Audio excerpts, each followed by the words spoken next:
নমস্কার বন্ধুরা, চলে এসেছি কুকিং টাইম চ্যানেলে। তা দেখুন, আজকে আমি চানাচুর বানাবো। এই যে আমি এখানে 1 বাটি বেসন নিয়েছি। এখানে আমি হলুদ দিয়ে দেবো, লবণ দিয়ে দেবো স্বাদ মতো। এখানে অল্প পরিমাণে চিনি দেবো, টক মিষ্টি ঝাল চানাচুর করব। অল্প পরিমাণে একটু সাদা তেল দিয়ে দেবো।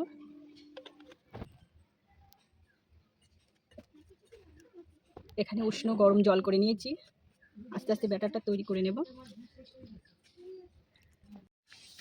চানাচুরের জন্য আমি একটা যে লম্বাটা তৈরি করব, তার জন্য যে পলিথিন নিয়েছি, গ্লাসে বসিয়ে দেবো।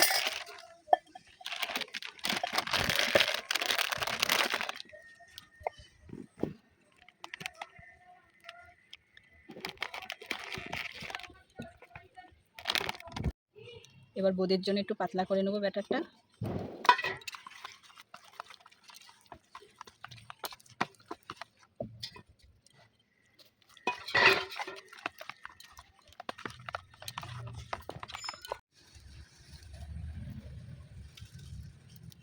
বোঁদের জন্য সাদা তেল দিয়ে দেবো।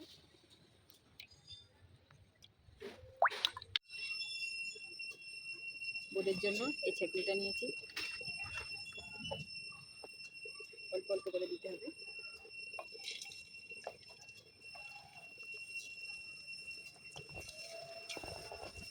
ছেঁকনিটা তুলে নেব, এইভাবে লাল লাল করে ভাজতে হবে বোঁদেগুলো।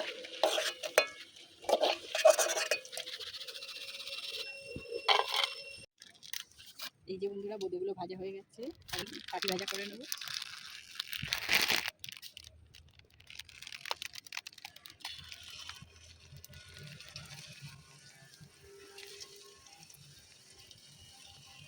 এই যে বন্ধুরা, সবগুলো ভেজে নিয়েছি, বোঁদে কাটি ভাজা।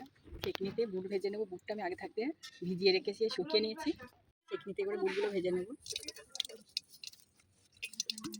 তেল দিয়ে দেবো।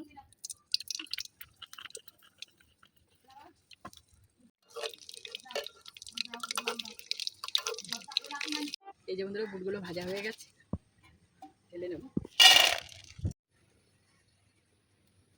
বাদামগুলো ভেজে নেব।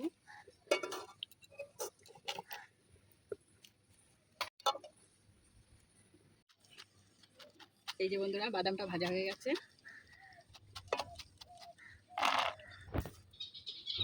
এখানে আমি চিড়ে ভেজে নেব।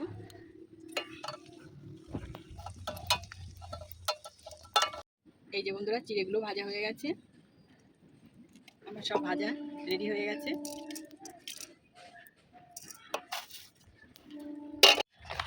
সবগুলো ভেজে নেব একসঙ্গে,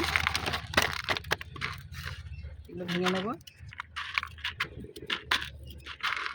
যেগুলো ভেজেছি দিয়ে দেবো চানাচুরে, টক টক মিষ্টি ঝাল করলাম। এখানে বিট লবণ দেবো, চাট মশলা দেবো, চাট মশলা পরে লঙ্কার গুঁড়ো দেবো, মিশিয়ে নেব। চানাচুরের মধ্যে ঢেলে দেবো, হাত দিয়ে মাখিয়ে নেব পুরোটা।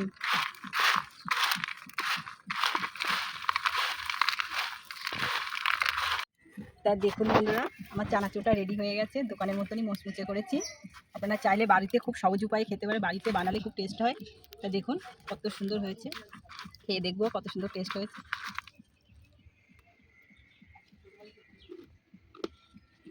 বন্ধু, অসাধারণ হয়েছে খেতে। বানিয়ে খাবেন। যদি ভিডিওটি ভালো লাগে, শেয়ার লাইক করবে, সাবস্ক্রাইব করবে, কমেন্ট করে জানাবে আমার বাড়ির চানাচুর কেমন হয়েছে।